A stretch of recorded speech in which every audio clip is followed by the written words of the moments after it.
नमस्कार। दीपायन न्यूज़ के दीपायन हेल्थ में एक बार फिर से आपका बहुत बहुत स्वागत है। आज हम फिर एक नए डॉक्टर, एक नए विशेषज्ञ से मिल रहे हैं जो कि आपके चाइल्ड फिजियोथेरेपी स्पेशलिस्ट हैं, डॉक्टर प्रशांत भूषण जी, जिनका अपना क्लिनिक है कंकड़बाग में। डॉक्टर साहब, आपका बहुत बहुत स्वागत है हमारे चैनल में। जी नमस्कार। नमस्कार सर। आज बच्चों से रिलेटेड क्वेश्चन हम पूछेंगे फिजियोथेरेपी के बारे में। सर, एक बहुत बड़ी बीमारी आई हुई है या कंडीशन जिसको कहें सेरेब्रल पाल्सी कंडीशन, वो क्या है, उसके लक्षण क्या है? सेरेब्रल पाल्सी को हम लोग हिंदी में मस्तिष्क पक्षाघात बोलते हैं। सेरेब्रल मीन्स मस्तिष्क के दोनों भागों से, और पाल्सी का अर्थ होता है शारीरिक रूप से अपंग होना या मांसपेशियों में गति न होना। सेरेब्रल पाल्सी एक न्यूरोलॉजिकल डिसऑर्डर है जिसमें बच्चों को चलने में, देखने में और बोलने में कठिनाई होती है।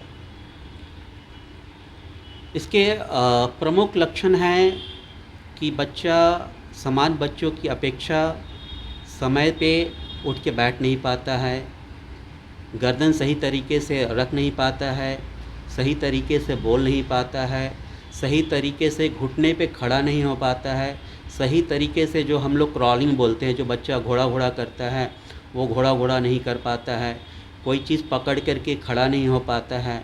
ये सब प्रमुख लक्षण हैं। और सेरेब्रल पाल्सी जो होता है बच्चे के जन्म के 3 महीने के बाद ही इसके लक्षण दिखने लगते हैं। सेरेब्रल पाल्सी के प्रमुख कारण हैं, 3 भागों में बांटा गया है। एक natal, prenatal, postnatal. Prenatal means जन्म के समय, और प्री नेटल हो गया जन्म के दरमियान, पोस्ट नेटल हो गया जन्म के बाद। अब जैसे बच्चा माँ के गर्भ में है, मदर बहुत ज़्यादा हायर डोजेस मेडिसिन्स ले ली हो, या उनको चोट लग गया हो, या बिलीरुबिन हो गया हो, जॉन्डिस हो गया हो, ऐसे प्रमुख कारण होते हैं जिसकी वजह से भी हो सकता है। फिर दूसरा प्रमुख कारण है बच्चा जब जन्म लिया, उस जन्म के समय बच्चा रोया नहीं, तो जिसकी वजह से जो ऑक्सीजन होते हैं वो ब्रेन तक पहुंच नहीं पाया, जिसकी वजह से ब्रेन डैमेज हो जाता है और मांसपेशियां काम करना बंद कर देता है। ऐसे फिर बच्चा जन्म लेने के बाद कुछ बीमारी हो गया, जॉन्डिस हो गया, या हाई फीवर हो गया, ऐसे बहुत सारे प्रॉब्लम्स होते हैं जिसकी वजह से भी ये सब प्रॉब्लम हो जाता है।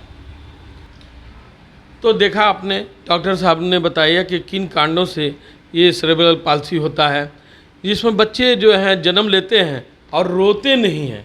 रोना बहुत ज़रूरी है। अगर रोते नहीं हैं तो ये बीमारी, ये कंडीशन होती है।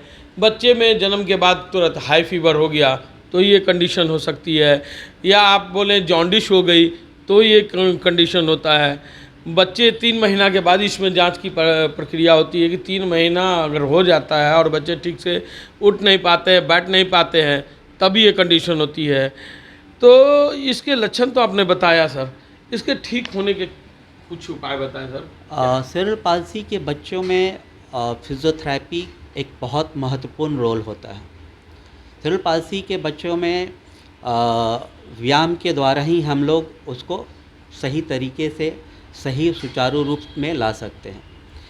फिजियोथेरेपी भी हम में भी बहुत सारे टेक्निक होते हैं, जैसे न्यूरो डेवलपमेंट टेक्निक होता है, बोबाथ टेक्निक हो गया, सेंसरी इंटीग्रेशंस हो गया। इन तकनीकी के द्वारा हम लोग व्यायाम करते हैं और उसको इस लायक बनाते हैं कि बच्चा वो खुद से उठ कर के बैठे, घोड़ा घोड़ा करे, घुटने पे खड़ा हो, कोई चीज़ पकड़ के खड़ा हो, सहारे के साथ चले, या विदाउट सहारे के साथ चले, इस लायक हम लोग बनाते हैं। या मसल्स बहुत ज़्यादा सख्त है, बहुत ज़्यादा टाइट है, तो हम लोग रिलैक्सेशन एक्सरसाइजेस वगैरह करते हैं, बॉल के ऊपर बॉल थेरेपी करते हैं, तो मसल ये से ये एक्सरसाइज कितने दिनों बाद, जन्म के कितने दिनों बाद से करना शुरू करना होता है? ये एक्चुअली देखिए, आपका बच्चा अगर 6 महीने का है, बच्चा करवट नहीं ले पा रहा है, तो आपको तुरंत अपने डॉक्टर से कांटेक्ट करना चाहिए। फिर डॉक्टर बताते हैं कि भाई ऐसा ऐसा है, आप उन्हें फिजियोथेरेपी कराइए, आपके बच्चे में ये प्रॉब्लम्स हैं, आप फिजियोथेरेपी कराइए, फिजियोथेरेपी के द्वारा सही हो जाता है। कभी कभी बच्चा होता है कि साल भर का हो गया, ना वो रोलिंग कर पा रहा है, ना क्रॉलिंग कर पा रहा है, ना घुटने पे है, तो वो सब चीज़ें हम लोग बच्चे को प्रैक्टिस कराते हैं और उसको कोशिश करते हैं कि इंडिपेंडेंट अपने ऊपर खड़ा हो जाए। अब जैसे कोई मसल्स बहुत ज़्यादा सख्त है, बहुत टाइट है, तो हम लोग रिलैक्सेशन एक्सरसाइजेस करते हैं। या कभी कभी ऐसे बच्चों में होता है कि कभी मसल्स जो होते हैं बहुत वीक होते हैं, जिसको हम लोग लूज़ बोल दें, या काफ़ी रिलैक्स होता है, तो उसको हम लोग स्ट्रेंथनिंग एक्सरसाइजेस के द्वारा सही कर सकते हैं। अब जैसे कोई बच्चे में स्टैंडिंग बैलेंस नहीं है, तो उसको स्टैंडिंग बैलेंस हम लोग कराते हैं, जिससे बच्चा खड़ा हो, सही पोजीशन पे बच्चे को रखे, जिसकी वजह सही पोजीशन पे रखे कि वो सही अवस्था में खड़ा रहे। अगर सही अवस्था में नहीं खड़ा रहेगा तो मसल जितना सख्त है, जितना टाइट है, और भी ज़्यादा टाइट होते जाता है, फिर और भी प्रॉब्लम्स बढ़ने लगते हैं। ये तो शारीरिक प्रॉब्लम हो गया सर, मानसिक भी कोई प्रॉब्लम हो जाती है? ऑब्वियसली मानसिक तो प्रॉब्लम होता ही, कोई कोई बच्चे मंद बुद्धि के भी होते हैं, समान बच्चे के अपेक्षा बहुत देर से समझते हैं, और काफ़ी समान बच्चे के अपेक्षा काफ़ी चंचल होना या शांत होना, ये सब भी कारण हो, लक्षण है ये सब। तो फिर मानसिक वालों को कैसे ठीक करते हैं सर, फिजियोथेरेपी के फिर द्वारा या? बहुत सारे टेक्निक है, फिजियोथेरेपी है, फिर बच्चे अग में कैपेसिटी है तो हम लोग उसको स्कूल्स वगैरह में भी भेज सकते हैं। जो बच्चा बोल नहीं पाता है, स्पीच थेरेपी कराते हैं। बहुत सारा तरीका है जिससे आप ब्रेन डेवलपमेंट हो हो सके। जाए। और किसी तरह का कुछ लक्षण जो कि बच्चे में डेवलप नहीं हो पाता है? देखिए, डिपेंड्स करता है कंडीशंस के ऊपर कि बच्चा कितना ज़्यादा अफेक्टेड है। कोई बच्चा बहुत ज़्यादा अफेक्टेड होता है, कोई कम होता है। तो जो बच्चे कम होते हैं, अफेक्टेड होते हैं, वो बहुत जल्दी प्रोग्रेस कर जाते हैं। कोई बच्चे बहुत ज़्यादा अफेक्टेड होते हैं तो टाइम ज़्यादा ले लेते हैं। कभी कभी ऐसा होता है कि एक्सरसाइज करते रहते हैं। ये देखिए, एक मेंटेन वाली चीज़ है, आप एक्सरसाइज करते रहिए, ये मेंटेन रहेगा और एक टाइम पे जा कर के वो फिक्स हो जाता है। तो 100% ठीक हो जाता है अच्छा। हम अभी भी बोले हैं कि डिपेंड्स करता है कंडीशन के ऊपर कि कितना सिवियरिटीज़ है, वो कितना अफेक्टेड है बच्चा। सर ने बहुत सारी उपाय बताई जिससे कि बच्चे ठीक हो सकते हैं। ये मानसिक रूप में भी अगर बीमार हैं तो उनको भी ये ठीक करते हैं स्पीच थेरेपी के द्वारा। जिस बच्चे में बोलने में दिक्कत हो रही है तो स्पीच थेरेपी के द्वारा ये सर ठीक करते हैं।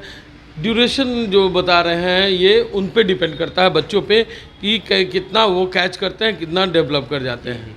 हाँ, डॉक्टर साहब ने बहुत अच्छी चीज़ सलाह दी है। डॉक्टर साहब, ये सेरेब्रल पाल्सी जो है कई तरह के होते हैं?